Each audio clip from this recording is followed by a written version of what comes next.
أما بعد فأعوذ بالله من الشيطان الرجيم بسم الله الرحمن الرحيم ألم يأن للذين آمنوا أن تخشع قلوبهم لذكر الله وما نزل من الحق وقال الله تعالى لقد من الله على المؤمنين إذ بعث فيهم رسولا منهم يتلو عليهم آياته ويزكيهم ويعلمهم الكتاب والحكمة وإن كانوا من قبل لفي ضلال مبين. گرامی قدر حضرات علماء کرام، طلبہ عظام، مہمانان گرامی، اللہ تبارک و تعالی نے رسول اللہ صلی اللہ علیہ وسلم کو پوری انسانیت کے لیے ذریعہ ہدایت بنا کر کے بھیجا ہے اور اس کو موضوع امتنان میں ذکر فرمایا، یعنی اپنا احسان جتلایا کہ اللہ تبارک و تعالیٰ نے مومنین پر احسان فرمایا کہ انہی میں سے ایک رسول بھیجا جو ان کے سامنے کتاب اللہ کی تلاوت کرتے ہیں اور ان کا تزکیہ کرتے ہیں، یعنی ظاہری اور باطنی امراض سے ان کو پاک اور صاف کرتے ہیں اور انہیں سکھاتے ہیں کتاب اور حکمت. رسول اللہ صلی اللہ علیہ وسلم کی بعثت کے 3 مقاصد اس آیت میں بتلائے گئے ہیں. پہلا مقصود ہے کتاب اللہ کی تلاوت. تلاوت خود ایک مقصود بذات شے ہے.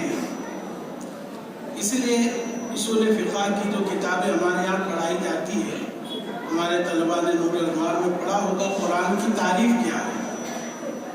قرآن کس کا نام ہے؟ النظم والمعنی جمیعا. قرآن نام ہے الفاظ کا بھی اور معنی کا بھی، دونوں. دیگر جو کتابیں ہیں ان میں الفاظ مقصود نہیں ہوتے ہیں، اس کے معنی مقصود ہوتے ہیں. لیکن کتاب اللہ میں الفاظ بھی مقصود ہے اور معانی بھی مقصود ہے. اسی لیے اگر کوئی شخص خالص ترجمہ اردو میں، فارسی میں، انگریزی میں، کسی زبان میں شائع کرے اور اس کو قرآن کا نام دے تو یہ جائز نہیں. نہ اس کو قرآن کہنا جائز ہے اور نہ اس کا مجرد اور خالص ترجمہ شائع کرنا جائز ہے. ہاں، قرآن پاک کی آیات ہو، اس کے نیچے یا دائیں بائیں ترجمہ ہو، اس کی اجازت دی گئی. اس سے معلوم ہوا کہ الفاظ قرآنی کی تلاوت کے ساتھ رسول اللہ صلی اللہ علیہ وسلم کی بعثت ہوئی. اس لیے پہلا کام جب بھی کوئی سورت، کوئی آیت یا کسی سورت کا جز نازل ہوتا تو رسول اللہ صلی اللہ علیہ وسلم صحابہ اکرام کے سامنے اس کو تلاوت فرماتے اور شام ہونے تک پورے مدینہ منورہ میں یہ بات پھیل جاتی کہ آج فلاں سورت، فلاں آیت، فلاں ٹکڑا نازل ہوا ہے. اور اس پر سینکڑوں فضائل ہے جس کا اس وقت موقع نہیں ہے. بہرحال ایک مقصود تو ہے تلاوت. اسی لیے اسلاف کے زمانے سے، حضرات صحابہ، تابعین اور اسلاف کے زمانے سے یہ ایک مقصود جس پر عمل کیا جاتا ہے کہ قرآن پاک کی تلاوت کی جاتی ہے، کروائی جاتی ہے، تلاوت کو سکھایا جاتا ہے اس کے تمام اصول کے ساتھ، جس کو تجوید کہتے ہیں. یہ ایک مقصود کے ساتھ علم اور فن ہے جس پر محنت ہوتی ہے. دوسرے نمبر پر فرمایا تزکیہ. نبی صلی اللہ علیہ وسلم کی بعثت کا مقصد یہ ہے کہ ظاہری اور باطنی ساری برائیوں سے امت کو پاک اور صاف کرے. چنانچہ ظاہری طور پر بھی رسول اللہ صلی اللہ علیہ وسلم کی تعلیمات کو ہم اٹھا کر دیکھیں تو وضو ہے، غسل ہے، ناخن صاف کرنا ہے، بال صاف کرنا ہے، اس کے سب شعبے حدیث کی کتابوں میں.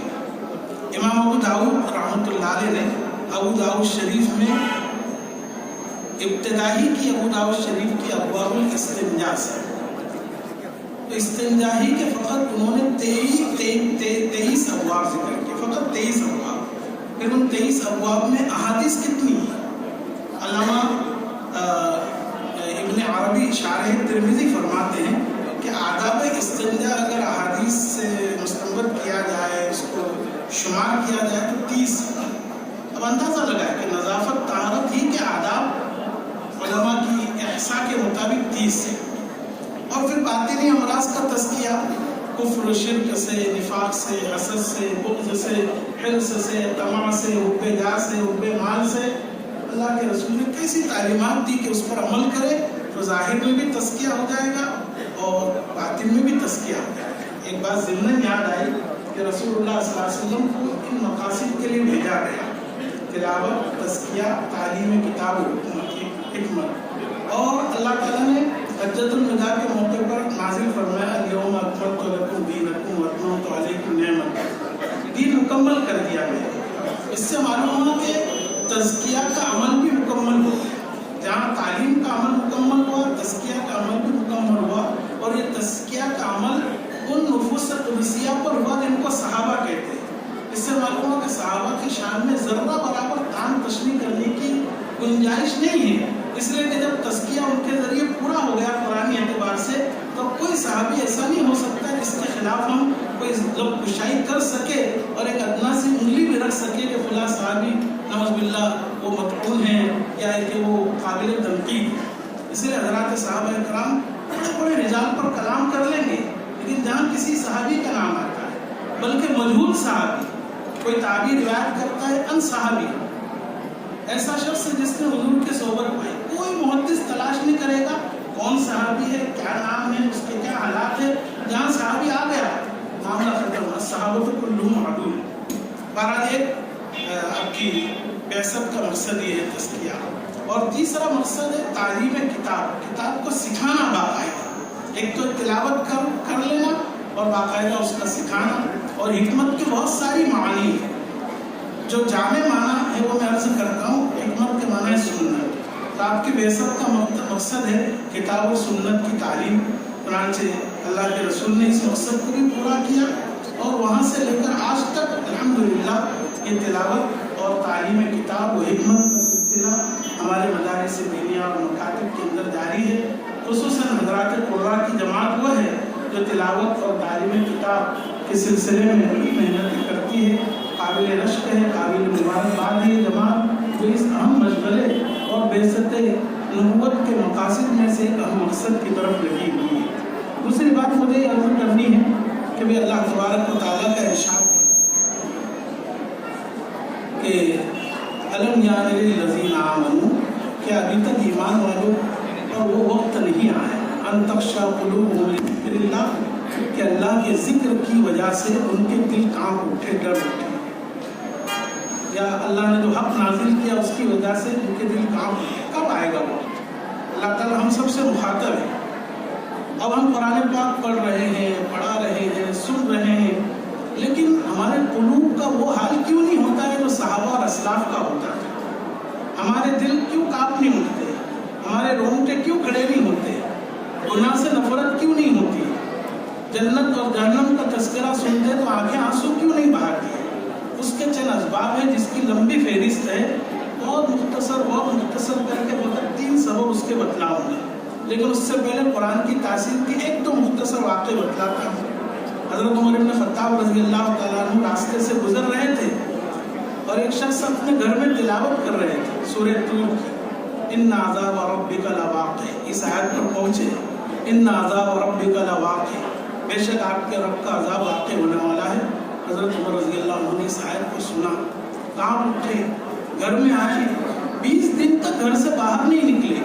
لوگ عیادت کے لیے آتے تھے کہ حضرت بیمار ہے، بیمار کرسی کے لیے، لیکن حقیقت میں اللہ کے عذاب کا خوف کی آیت جب سنی تو ان کے رونگٹے کھڑے ہو گئے۔ لوگ سمجھ رہے تھے بیمار ہیں، وہ بیمار نہیں تھے، اللہ کے خوف اور اس آیت کے ڈر کی وجہ سے وہ کام اٹھے اور 20 دن تک گھر کے اندر پڑے رہے، نکلے ہی نہیں باہر۔ حضرت جبیر بن مطعم رضی اللہ تعالیٰ عنہ فرماتے ہیں جب یہ مسلمان نہیں ہوئے تھے اور بدر کے قیدیوں کے متعلق کافی بات کرنے کے لیے آیا حضور صلی اللہ علیہ وسلم سے، اس وقت پہنچا جب حضور سورہ طور پڑھ رہے تھے فجر کی نماز میں. جب سورہ طور کی ابتدائی آیت میں نے سنی ان عذاب ربک لواقع، ان عذاب ربک لواقع، جب اس آیت کو میں نے سنا میں کانپ گیا، ڈر گیا کہ میں اپنے قدم ہٹانے نہیں پاؤں گا کہ اللہ کا عذاب مجھ پر آ جائے. اور میں اسی وقت اللہ کے رسول کی خدمت میں حاضر ہوا اور میں نے ایمان قبول کر لیا. تو آخر ان صحابہ کے دل کانپ اٹھتے تھے. آج ہم پڑھ رہے ہیں، پڑھا رہے ہیں، برسا برس گزر رہے، ہماری زندگی میں انقلاب کیوں نہیں آتا ہے؟ شیخ محی الدین ابن عربی رحمۃ اللہ علیہ کے متعلق لکھا ہے، یہاں طلباء علماء سب موجود ہے، حدیث ہم نے پڑھی ہے کہ جب بندہ نماز کے اندر سورہ فاتحہ پڑھتا ہے، الحمدللہ رب العالمین پڑھتا ہے، تو اللہ تعالیٰ کی طرف سے جواب آتا ہے حمدنی عبدی، میرے بندے نے میری تعریف کی. جب رب العالمین کہتا ہے تو اللہ تعالیٰ فرماتے ہیں اسنا علیہ عبدی، میرے بندے نے میری ثنا کی. مالک یوم الدین کہتا ہے تو اللہ تعالیٰ فرماتے ہیں مجدنی عبدی، میرے بندے نے میری بزرگی بیان کی. ایاک نعبد و ایاک نستعین کہتا ہے، اللہ تعالیٰ فرماتا ہے یہ میرے اور میرے بندے کے درمیان نصف نصف ہے، اور میرے بندے نے جو مانگا میں دوں گا. اس طرح معلومات ٹھہر ٹھہر کر قرآن پڑھنا چاہیے کہ آیت پر. شیخ محی الدین ابن عربی فرماتے ہیں کہ میں جب الحمدللہ رب العالمین پڑھتا ہوں تو جب تک اللہ کی طرف سے یہ ندا نہیں سنتا ہوں حمدنی عبدی، وہاں تک آگے کی آیت نہیں پڑھتا ہوں. اور جب رب العالمین رحمان الرحیم پڑھ کر کے جب یہ جواب سن لیتا ہوں تو آگے کی آیت اس وقت تک نہیں پڑھتا ہوں جب تک کہ اسنا علیہ عبدی کے الفاظ نہیں سنتا. یہ تاثیر اور یہ قرآن پاک سے لگا ہوئے حضرات کا تھا. بہرحال بہت مختصر 3 باتیں فقط بتلاتا. آج قرآن پاک سے تو ہم اثر نہیں لیتے، ہمارے دلوں پر تاثیر نہیں پڑتا ہے. اس کی سب سے پہلی وجہ اور سب سے پہلا سبب ہے معصیت کا ارتکاب. گناہوں کے ارتکاب کی وجہ سے دل سخت ہو جاتا ہے اور پھر قرآن پاک پڑھنے سے بھی اس دل پر اثر نہیں ہوتا ہے. کلا بل قرآن ہرگز نہیں، بلکہ ان کے دلوں پر زنگ چڑھ گیا، کاٹ چڑھ گیا. معصیت کو جب تک ہم چھوڑیں گے نہیں وہاں تک اللہ تعالیٰ کی اس کتاب کا اثر ہمارے دلوں پر نہیں ہوگا اور زندگی کے اندر انقلاب پیدا نہیں ہوگا. دوسری چیز قرآن پاک کی تلاوت سے غفلت، عام غفلت. عوام تو عوام، یہاں خواص کا مجمع ہے. میں بڑی معذرت کے ساتھ عرض کروں گا کہ ہم کبھی اپنے دوستوں سے جو فارغ ہو جاتے ہیں پوچھتے ہیں بھئی یومیہ آپ کا کیا معمول ہے تلاوت کا؟ تو بعض کہتے ہیں یاسین پڑھ لیتے ہیں ہم لوگ صبح میں، بھئی کوئی 12 2 پارے 3 پارے. نہیں، ایسا تو کوئی معمول نہیں ہے. کتنے سال ہوئے فارغ ہوئے؟ 10 سال ہو گئے، 15 سال ہو گئے، 20 سال ہو گئے. 20 سال میں آپ نے کبھی قرآن مکمل سال میں کیا ہی نہیں. ایک عام لوگوں کے لیے کہا گیا کہ سال میں 2 مرتبہ قرآن ختم کرنا عوام پر حق. تو خواص کے لیے تو کتنا پڑھنا چاہیے؟ تو ایک سبب جو قرآن کی تاثیر ہمارے دلوں میں نہیں اترتی ہے قرآن پاک کی تلاوت سے غفلت، بے توجہی.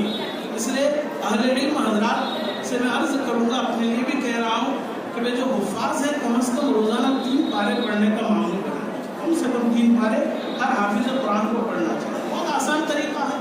آپ اگر حافظ ہے، صبح کی فجر کی سنت میں آپ پاؤ پارا پڑھ لیں، ظہر کی سنت میں پاؤ پارا پڑھ لیں، بعد کی سنت نوافل میں پاؤ پارا پڑھ لیں، 1 پارا ہو گیا.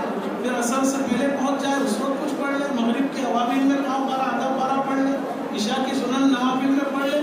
فجر کی سنت سے شروع کریں گے تو عشاء کی سنن نوافل تک 3 پارے اطمینان سے ہو جائے.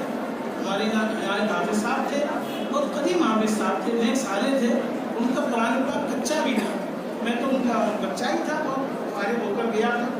وہ مجھ سے کہنے لگے اس معاملے میں، تو میں نے عرض کیا کہ حضرت آپ ایسا کریں جتنا آپ کو یاد ہو جاتا ہے. 1 پارا اگر یاد ہے صبح سے عشاء تک نوافل میں پڑھو اس کو. انہوں نے اس پر عمل شروع کیا، الحمدللہ چند سال میں ان کا حفظ پختہ ہو گیا. تو ہم تلاوت کا اہتمام کریں. جو غیر حافظ ہے کم سے کم 1 پارا پڑھنا اس کو ضروری ہے. تو انشاءاللہ تلاوت کا اثر ہوگا، زندگی میں انقلاب پیدا ہوگا. امام نووی شارح مسلم نے لکھا ہے کہ ہمارے اسلاف کا قرآن کے سلسلے میں کیا معمول تھا. بعض حضرات ایسے تھے جو مہینے میں قرآن ختم کرتے تھے، بعض حضرات ایسے تھے جو 15 دن میں قرآن ختم کرتے تھے، بعض حضرات ایسے تھے جو 10 دن میں قرآن ختم کرتے ہیں، بعض حضرات ایسے تھے جو 7 دن میں قرآن ختم کرتے ہیں. 7 دن میں وہ منزل قرآن کے 7 منازل ہیں. عام صحابہ اور تابعین کا معمول تھا. اور بعض ائمہ، بعض اسلاف ایسے تھے جو 3 دن میں قرآن ختم کرتے ہیں. بعض حضرات ایسے تھے جو